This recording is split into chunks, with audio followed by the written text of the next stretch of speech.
Welcome to the 5-Minute Prime Podcast. Quick, actionable tips to master personal finance and real estate investing. In just 5 minutes a day, we'll help you build wealth and achieve financial freedom. Hey Prime investors, Martin Maxwell here, and welcome back to the 5-Minute Prime Podcast. Today we're starting a special 2-part series on a topic that affects everyone, retirement. But we're not talking about 401ks or stock picking. We're going to the very foundation of how retirement was supposed to work in America. Imagine working for a company for 30 years, promised a secure, comfortable retirement, only to discover that the money you were counting on simply isn't there. This isn't a scare tactic. It's a quiet reality for millions of Americans. It's the story of the slow death of the traditional pension and what that fundamental shift means for every single one of us. In this episode, we'll take a historical journey. We'll explore the rise of the pension from its golden age as a cornerstone of the American dream to the deep cracks that have turned it into a crisis. By the end of this episode, you'll understand why the old retirement playbook is obsolete and why we need a new one. Let's get into it. To understand where we are, you first have to understand where we came from. Let's go back to the late 19th century. The first private pension plan in the United States was established by the American Express Company way back in 1875.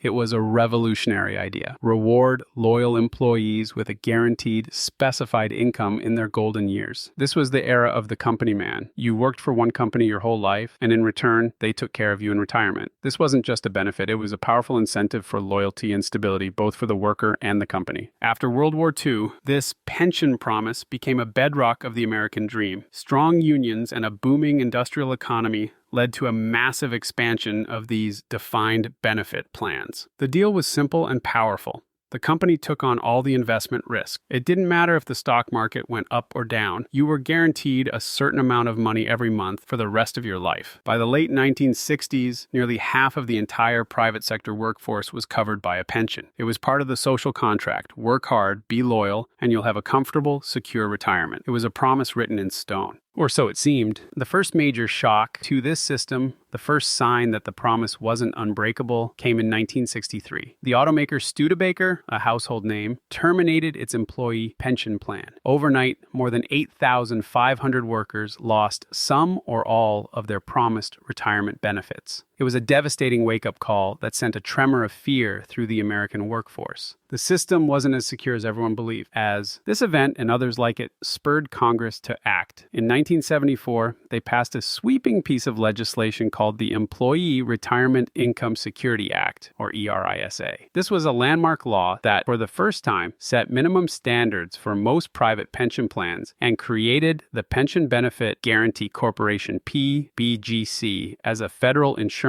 program to protect workers' benefits if their company's plan failed. But while ERISA provided a crucial safety net, it couldn't stop the underlying economic shifts that were already in motion. The world was changing. The loyalty contract between company and employee was fraying, and companies, facing global competition and shareholder pressure to cut long-term costs, started looking for an exit ramp. The exit ramp arrived in 1978, tucked away in a section of the Internal Revenue Code, Section 401k. It was initially intended as a supplemental savings plan, but companies quickly realized its potential. The 401k and other defined contribution plans represented a seismic shift in the retirement landscape. Let's be crystal clear about the difference, because it is everything. In a defined benefit pension, the company bears all the risk. They promise you a specific outcome. In a defined contribution 401k, you bear all the risk. The company simply promises to contribute a certain amount to your account. What that account is worth when you retire, that's your problem.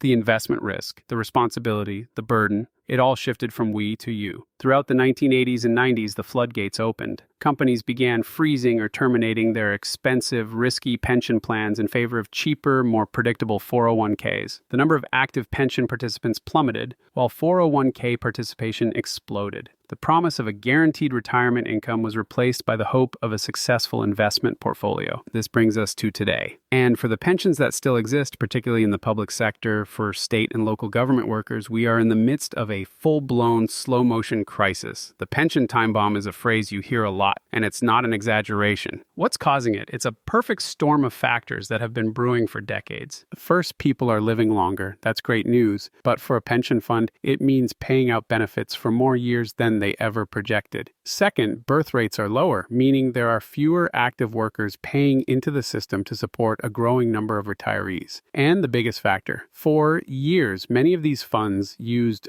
overly optimistic assumptions about their investment returns. They planned for 7% or 8% annual growth, but when the market didn't deliver, massive funding gaps appeared. We're talking about a nationwide shortfall that is estimated in the trillions of dollars. This isn't some abstract accounting problem. It has real-world consequences, forcing cities and states to cut public services or raise taxes to cover these promises, all while the retirees who are counting on that money face an uncertain future. So, let's bring it all home.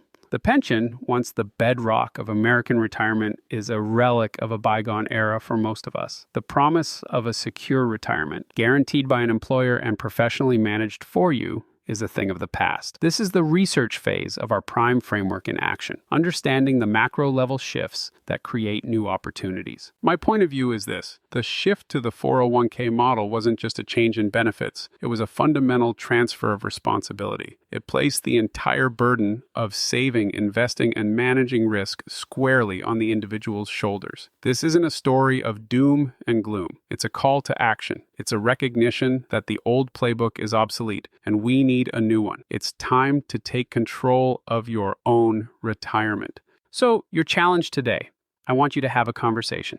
Talk to a parent, a grandparent, or an older mentor who came from the pension generation. Ask them about their expectations for retirement when they started working versus the reality today. Understanding that generational shift on a personal level will make the need for a new strategy feel that much more urgent. In our next episode, we're going to talk about the solution. We'll explore how you can build your own pension, one that you own and control, through the power of real estate investing. We'll talk about cash flow appreciation and creating a retirement that you design, not one that's handed to you. You won't want to miss it. Thanks for tuning into the 5-Minute Prime Podcast. Subscribe now so you don't miss part 2 of the Great Retirement Pivot. For more resources, visit reiprime.com. Thanks for tuning in. I'm Martin Maxwell. Keep learning, stay strategic, and keep building one smart move at a time.